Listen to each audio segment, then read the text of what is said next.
I think the one key message from today is really to make sure your organisation is ready for engagement. Thinking about where you are on that journey, is the culture of your organisation ready? Are staff resourced and knowledgeable to make it happen? And have you got some systems in place to quickly to respond and adapt to what your service users are telling you through engagement? The one key message for me is that if you are going to engage with service users, you have to do it continuously and it has to be authentic. What that means is that you have to genuinely listen to what people say and act upon it.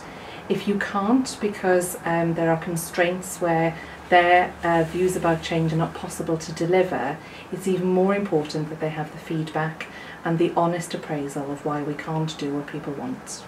I think the key message is that we're going into very different times in terms of financial restrictions, so we have to be much cleverer about understanding what people want and what people need. And the only way we can find that out is by talking to them and listening to them and respecting their views.